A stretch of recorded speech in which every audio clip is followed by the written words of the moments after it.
Divine Principle, Part 1, Chapter 1, Section 2. Universal Prime Energy, Give and Take Action, and the Four-Position Foundation. Universal Prime Energy. God, the center of all, the creator of all things, is the absolute reality.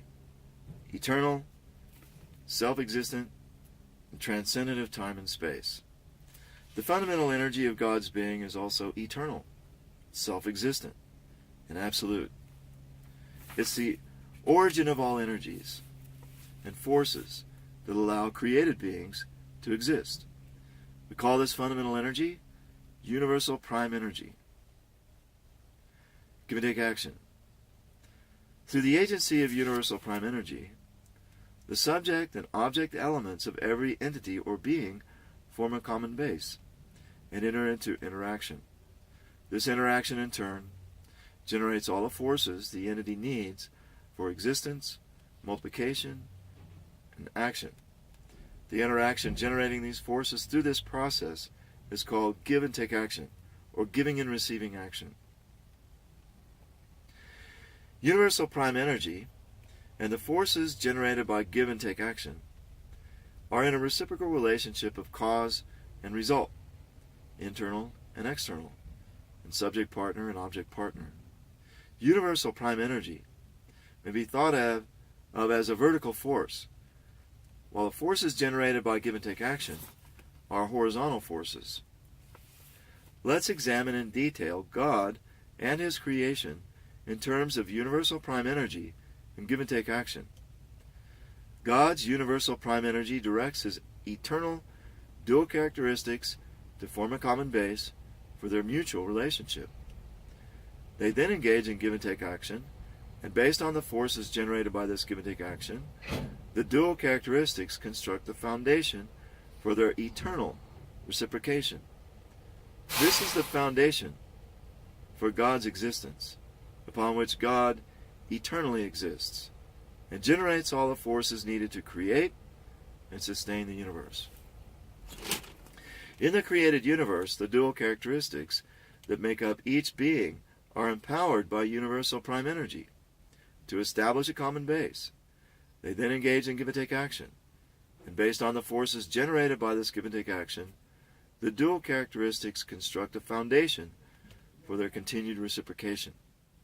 This becomes the foundation for the existence of each individual being, upon which the being becomes an object partner to God, and is able to generate all forces necessary for its continued existence. For example, atoms come into existence when electrons assemble about a nucleus and engage in electromagnetic interaction, which is a type of give and take action. When positive ions and negative ions perform give and take action, they form molecules and produce chemical reactions. The give and take action between positive and negative electrical charges underlies all electrical phenomena. The circulation of nutrients between xylem and phloem is one of the give and take actions in plants that sustain their life functions and promote their growth. The give and take action between stamen and pistil is the dominant means for the reproduction of plant life. Animals multiply and maintain their species through the give and take action between male and female. Animal and plant life coexist through such give and take actions as the exchange of oxygen and carbon dioxide, and the cooperation between bees and flowers. With respect to the heavenly bodies, the solar system exists based on the give and take action between the sun and the planets. Their various movements give structure to the universe. The earth and the moon also maintain their rotations and their revolution in a set orbit through their give and take action. The human body maintains its life through the give and take actions between arteries and veins, inhalation, exhalation, sympathetic and parasympathetic nerves, and so forth. The give and take action between mind and body enables an individual to carry out activities which further the purpose of life. The give and take between husband and wife in a family, among people in a society, between the government and citizens in a nation, and among the nations of the world, are essential for them to live together in harmony and peace. However evil a person may be, the force of his conscience, which impels him toward a virtuous life, is always active within his inner self. This is true for all people, of all ages and places. No one can quell the force of conscience, which is powerfully at work even without one's conscious awareness. The minute a person commits an evil act, he immediately feels pangs of conscience. If the function of the conscience were absent in fallen people, God's providence of restoration would be impossible. How is this force of conscience empowered or generated? Since all forces are produced by give-and-take action, the conscience cannot generate the force needed for its operation all by itself. That's to say, the conscience can operate only when it forms a common base with some subject partner and engages in give-and-take action with it. The ultimate subject partner of our conscience is God. The human fall, in essence, severed our relationship with God. Rather than attaining oneness with God, our ancestors joined in a reciprocal relationship with Satan, thereby becoming one with him. Jesus was the only begotten Son of God, and he attained oneness with God through perfect give-and-take action. When we unite with Jesus in a perfect reciprocal relationship, we can recover our original God-given nature. We can cultivate a give-and-take relationship with God and become one with him. This is how Jesus serves as the mediator for fallen people. He is our way, truth, and life. Jesus came with love and sacrifice to give all that he had to mankind, even offering his life. If we turn to him, in faith, we will not perish but have eternal life. Christianity is a religion of love. It strives through love and sacrifice to open the path to restore the horizontal relationships of give and take between people in the love of Christ. On this horizontal foundation of love, the way is open to restore our original vertical relationship of give and take with God. In truth, this was the main purpose for all the teachings and deeds of Jesus. For example, Jesus said, "Judge not that you not be judged, for with the judgment you pronounce, you will be judged. And the measure you give will be the measure you get. So whatever you wish that men would do to you, do so to them, for this is the law and the prophets. So everyone who acknowledges me before men, I will also acknowledge before my Father who is in heaven.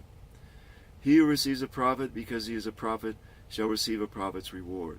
And he who receives a righteous man because he is a righteous man will receive a righteous man's reward. And whoever gives to one of these little ones even a cup of cold water, because he's a disciple, truly I say to you, he shall not lose his reward."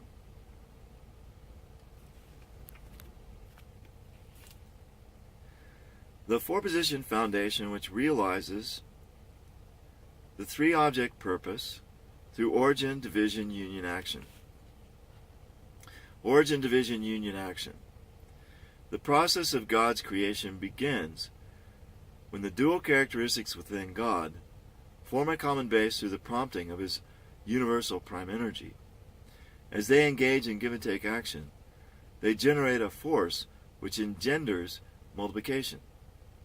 This force projects the dual characteristics into discrete, substantial object partners, each relating to God as its center. These object partners to God then assume the position of subject partner and object partner to each other, as they are prompted by the universal prime energy to form a common base, and engage in give-and-take action.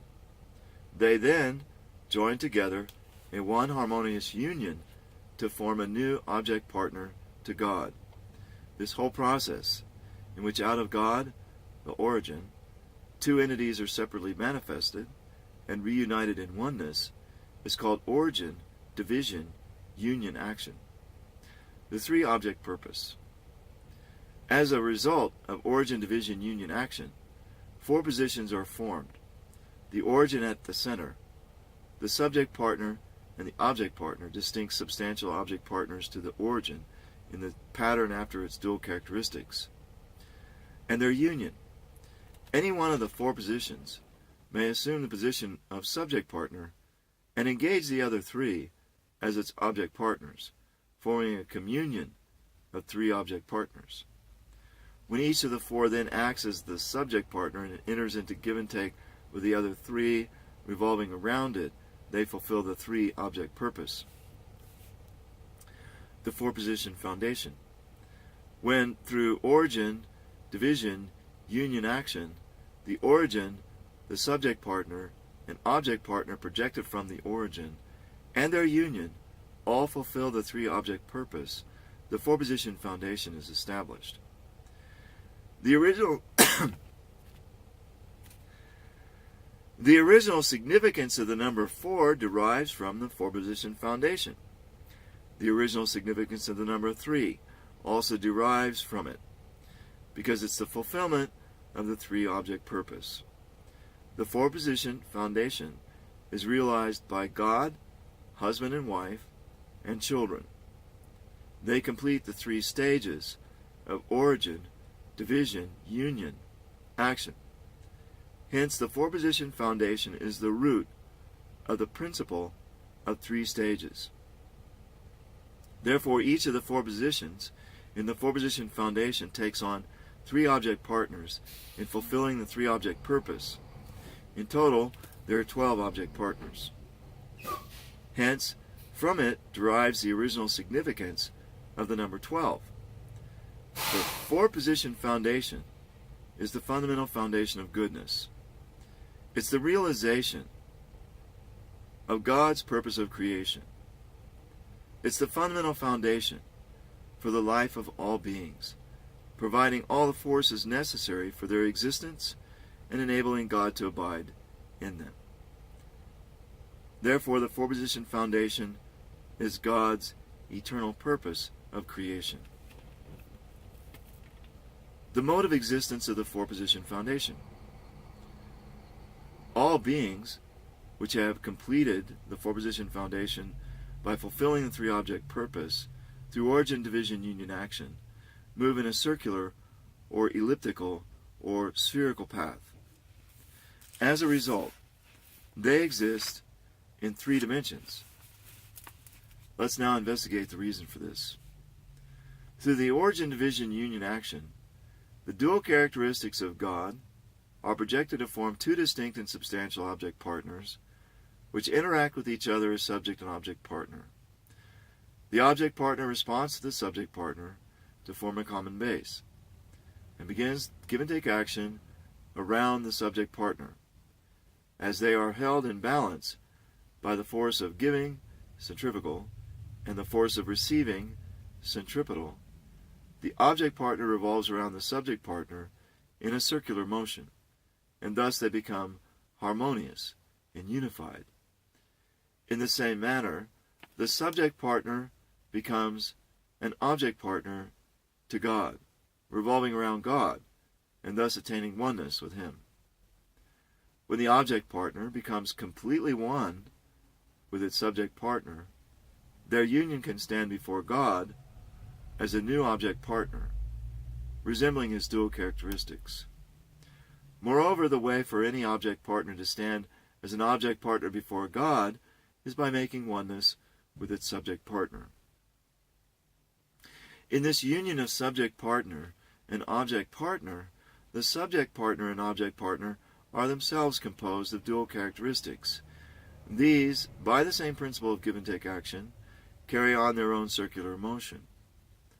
Thus we see circular motions of give and take action within both the subject partner and object partner, which are simultaneously engaged in the greater circular motion within their union.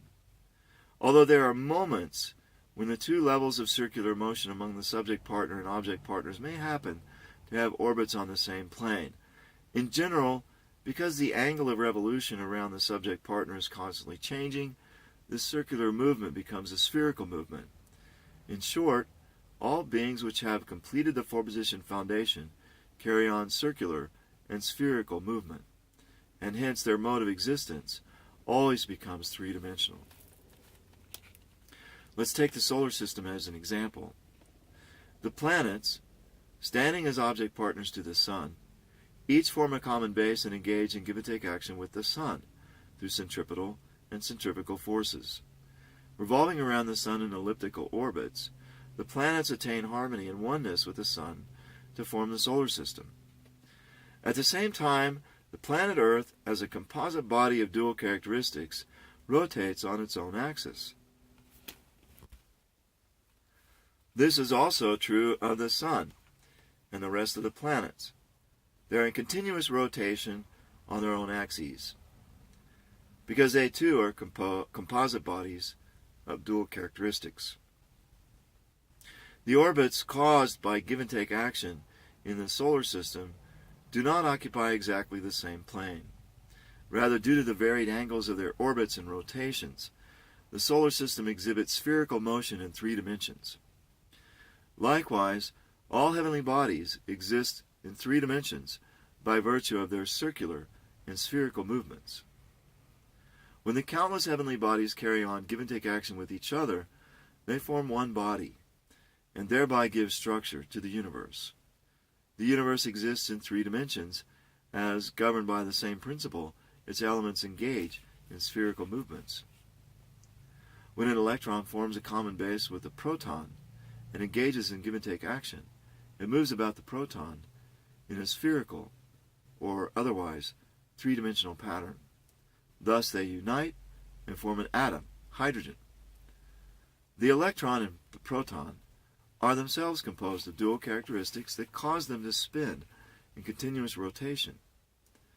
Therefore, the circular motion arising from the give-and-take action between the proton and the electron is not limited to an orbit on one plane, but, by continuously altering its angle of revolution, creates a spherical movement.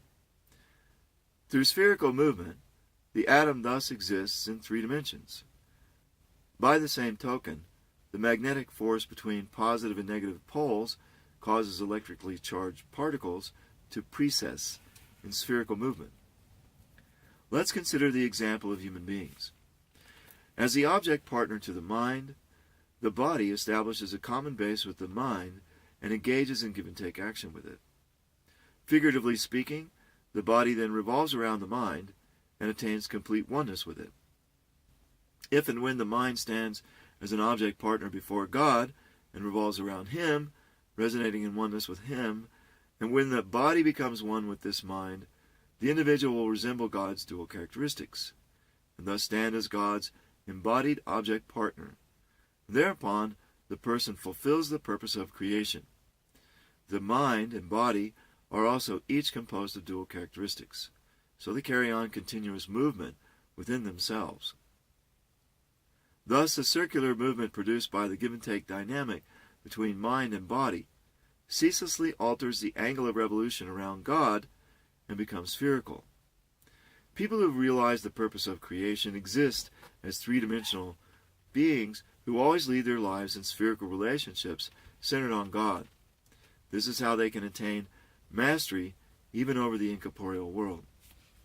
When the circular movement of the subject partner and the object partner on a single plane becomes spherical movement in 3-dimensional orbit, the dynamism and creativity of the universe unfolds. Variations in each other's orbits, distance, shape, state, direction, angle, force, and velocity are manifest as the beauty of creation in its infinite variety.